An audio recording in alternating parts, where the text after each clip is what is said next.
Hello everyone, welcome back to Bleed Electrical. I'm Triveli Naidu from the Department of Electrical Engineering at St. Vincent Pallotti College of Engineering and Technology, Nagpur. In this video, I'll be talking about current division rule with a current source. So let us see how to find out the branch currents with the help of the current division rule.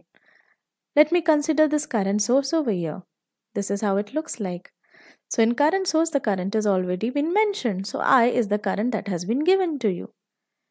Now, if I talk about this direction, obviously the current will move further ahead. So the direction of current would be something like this. Let me label it as I1 and this as R1, this current as I2 and this resistance as R2. Now, according to the formula, the branch current is equal to the source current multiplied by the opposite branch resistance upon opposite branch resistance plus its own resistance. Now, what is the opposite branch resistance as far as your source branch current is considered? So, let me take for example this one. If I talk about this current I1, what would be the opposite branch resistance for this? R2 will be opposite. And what would be its own resistance? This is the own resistance and this is the opposite resistance. So what will be the formula? I1 will be equal to opposite R2 upon R2 plus R1. And what is the source current? The current near the source is known as the source current. So the source current is I and the branch current can be easily calculated. Similarly with I2. Now for I2, what is the opposite resistance? R1. And what is the own resistance? R2. So here you have R1 upon R1 plus R2. This is how you find out the branch currents using the current division law rule with the current source. So because it's a current source, the current is already known to you. Means this current is already known to you. Okay. But let us see in case of a voltage source. Okay, let us firstly find out with an example. Let us check an example for this current division rule with the current source. Now this is 5 amperes current source given to you. So the current will be 5 amperes. As I told you, it is a current source, so current will be known to you. So let us say this is a branch current I1. This is 2 ohms resistance over here. This is branch current I2. There is 3 ohms resistance over here. You know the formula. The source current multiplied by opposite branch resistance upon opposite plus own. So what would be I1? The source current. That is 5. So I've written 5 over here. Now for I1, what is the opposite branch resistance? 3. So I've written 3 over here. What is its own resistance? It is 2. So I've written 2 over here. So I1 becomes equal to 5 into 3 upon 3 plus 2.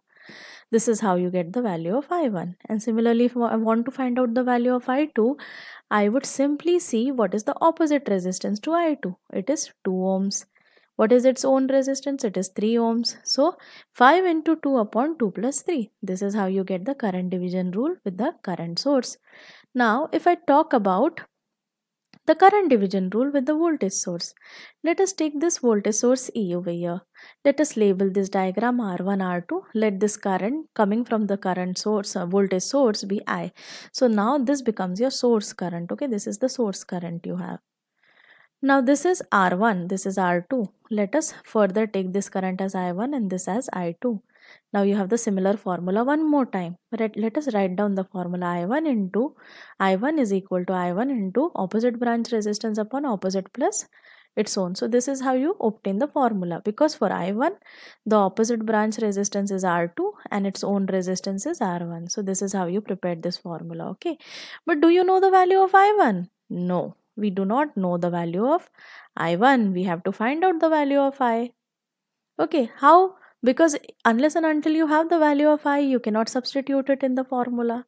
So for that, you need to find out the current I, that is the source current. Okay, to find out the source current, you need to reduce the circuit into the simplest form.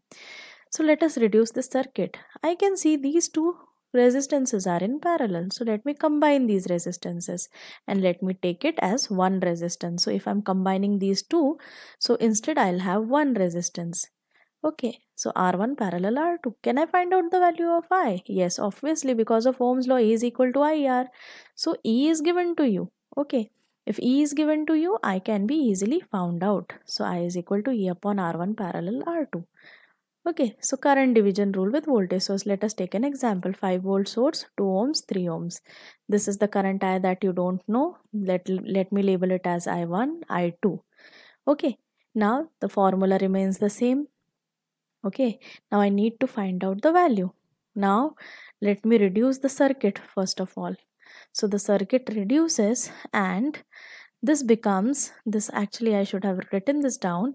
This would become the source current. I'm not aware of the value of the source current. I have to find it out. Multiplied by R2. What is that? I1. So I1 is over here. So what is the opposite resistance? 3 divided by 3 plus 2. Okay, so this is equation number 1, you can say. Call this equation number 1. Similarly, this will be I don't know the value of I have to find it out.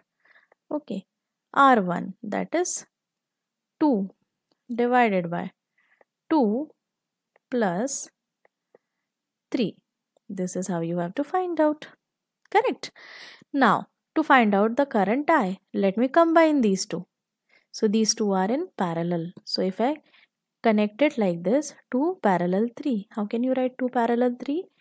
2 multiplied by 3 upon 2 plus 3. This is how you find out the value of parallel circuits.